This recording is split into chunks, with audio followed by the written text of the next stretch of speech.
Hello guys, I hope you are all well.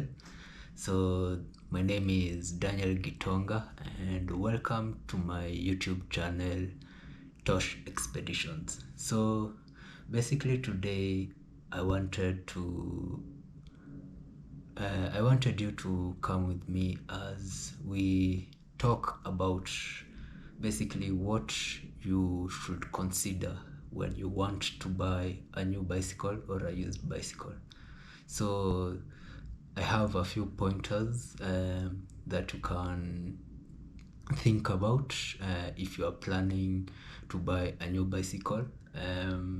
That is, if you are a beginner, and also for those who are well versed in this topic and those who are basically looking to buy another bike to add to their collection. As you know, the saying N+1. So I think for anything, for bicycles, basically there are a few factors that you have to look at.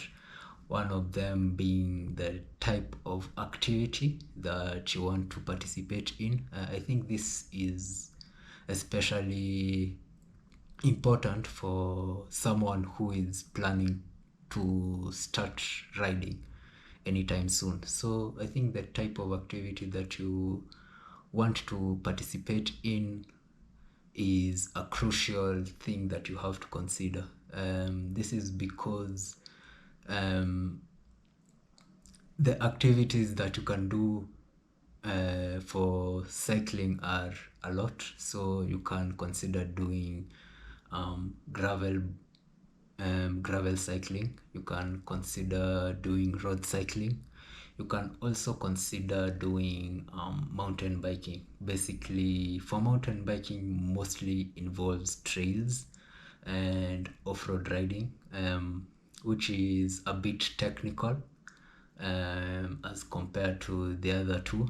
For gravel cycling, the roads are usually smooth, but it's more of maram, and for road cycling, basically it's riding on tarmac. So basically, when you consider what kind of activity that you want to do in which area of cycling, I think these three are the main ones that you have to consider when you are buying a new bicycle. So the other thing is the cost. So basically, for cost, I think I'll have to dissect this into two. So for cost, when you are buying a new bike, basically you will look at second-hand bicycles and also new bicycles. So for new bicycles, basically I'll advise that you go for brands that are well known. This is from companies or well-known brands like Trek, Specialized, Giant, Bianchi. There are also affordable brands like Carrera as well. Yeah, so basically, I think there's a whole rabbit hole of brands that you can choose from. So a whole number of brands that you can choose from, so you won't be lacking in the options that you have for brands. So for new bicycles, basically I think some of the advantages that you can get when you buy a bicycle new is basically that you will have the advantage of having your bike warranted. So this is basically your bike gets covered in case of maybe an accident, or any component is not working as it should be. So basically the warranty is usually mostly for the frame and also for the group set as well. I'll come to the group set later. So basically, if you buy a new bike, you can actually customize it to your liking. By this I mean You can have your bike custom made from various materials to fit your body, or basically making you comfortable on the bike. Also, you can customize the colors, the wheels or the rims that you want your bike to have, the kind of group set that you want your bike to have. And you can have a lot of things done to your bicycle to your own preference when you buy a bike new. But this means that you'll have to consider the cost, because buying a bike new means that the bike will be a bit more costly than when you buy it used or second hand. So for second hand bicycles, basically you can get I think this is where you actually enjoy them most in terms of package discount, because you can get an 11 speed bike with in mint condition and with all the components, and also probably a high-end frame, a high-end group set. Basically you can get that at a really good package discount. So if you are buying a bicycle new, new or used, I think these are the factors that you have to consider in terms of cost. So for a good bicycle, I think here in Kenya, the starting range that you will have to budget for basically is from 35,000 and above. There are other you can get for a lower price actually, but you'll have to take into consideration the wear and tear of the bicycle, of the group set that comes with that bicycle, and also the kind of tech that has been packed into that bicycle. I'll come to that later when we talk about the group sets. Apart from cost, I think you'll have to consider the type of frame that your bicycle comes with. So in terms of frame type, bicycles normally come with 4 main frame types. There are others, but I'll focus on 4 only. So there's aluminum, there is steel, there is titanium, and finally carbon fiber. Aluminum is the most affordable, and when your bike is made of aluminum, you can expect that that bike will be quite friendly to your pockets.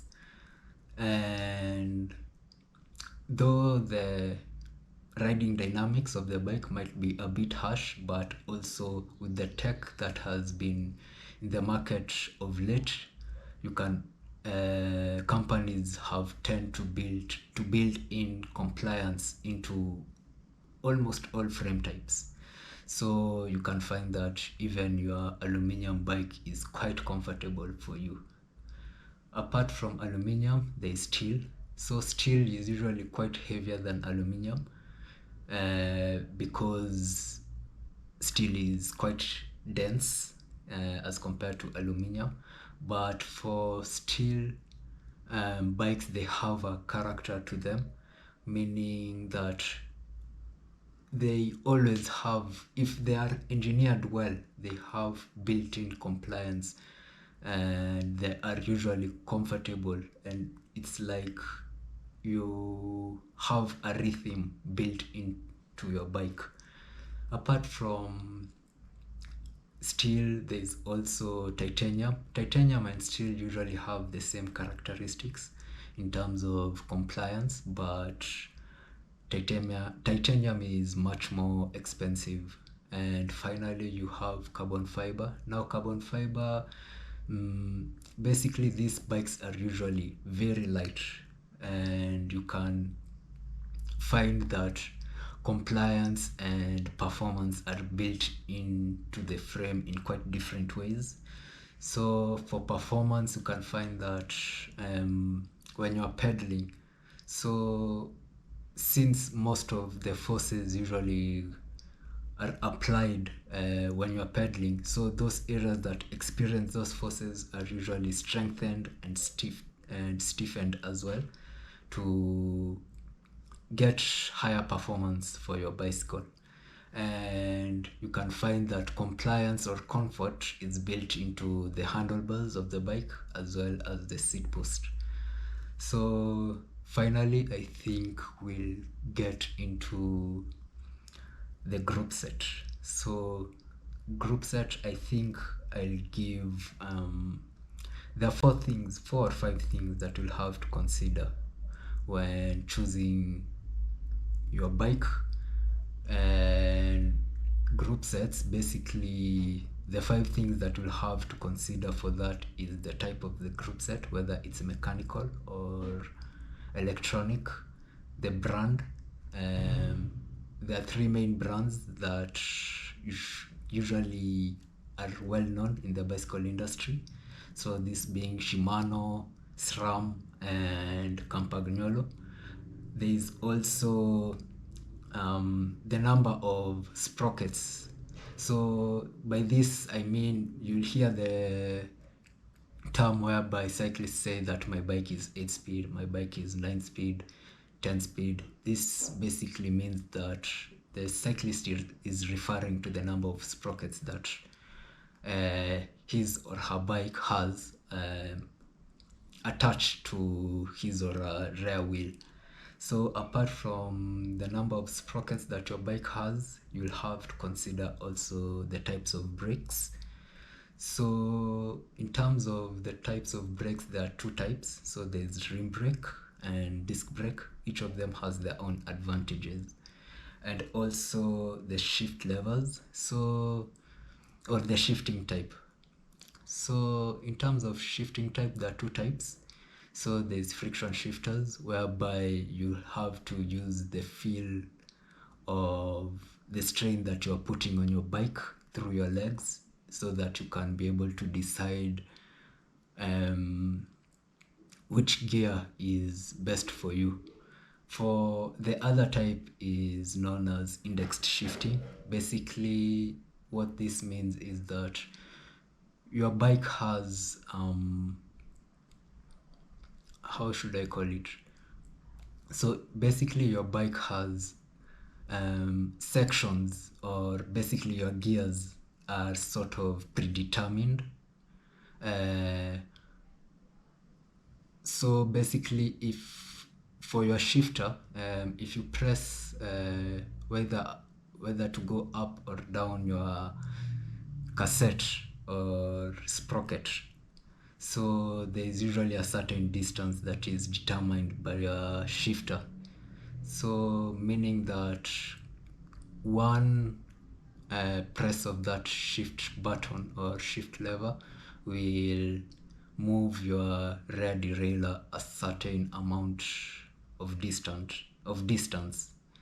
So basically, for 8-speed derailleurs, they have a certain amount per distance between each shift, for which is different between 9-speed derailleurs, 10-speed derailleurs. So basically, you'll have to make sure that the shifter and the derailleur and the number of sprockets that you have on your bicycle are compatible. So basically, if you have an 8-speed shifter, make sure that the bike comes with 8 sprockets at the back. If you have a 9-speed shifter, basically make sure that your bike comes with 9 sprockets at the back. So there is one thing I'd want to add, being since bicycles or the group sets themselves have you can find 10 speed, 11 speed, 12 speed, even from 8 speed to 13 speed group sets. So the type of riding that you do will also determine the kind of group set that you will consider to choose. So for example, most mountain bike group sets, they have a clutch at the rear shifting mechanism, or the derailleur that is located at the back. So basically this clutch assists in reducing chain slap on your bicycle. Or what I mean by this is basically it helps in reducing chain movement, which can cause a misshift on your bicycle. So since the terrain to which mountain bikes are usually used on, you'll usually find that most of those group sets have a clutch that assists in keeping the chain in place. And also and also they have a wider range of gears. So you'll find that the front chain rings, they consist of maybe a 36 teeth chain ring, and at the back you can find that you have an 11 to 52 teeth at the back. So which means no matter how steep the slopes are, you can never there's always a gear for you. Though for mountain bike group sets, they usually have a higher jump between the gears, so between the sprockets themselves at the back, so which is normally suitable for the kind of terrain that they are used on. For road bike gears, you'll find that the gears are much larger. So for example, at the crankset at the front, you'll find that most common road bikes come with a 50 to 34 teeth chain ring, which means that there's a calculation I'll place at the top, and you'll find the relationship between one revolution of the pedal stroke to the number of times that your rear wheel will basically spin. So basically you'll find that most road bikes come with a 50 to 34 teeth chain ring or crankset, and at the back you'll find maybe an 11 to 30 cassette arrangement. So this depends on the number of sprockets as well that you have at the back. So the more the number of sprockets, the smoother the shifts will become. So that is why you'll find that most road bikes are usually built for speed, while most mountain bikes are built for climbing.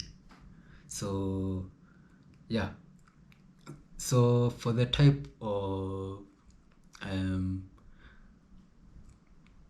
basically group set that you will have to choose from. So for mountain bikes, you'll find that for Shimano, I'll look at Shimano specifically.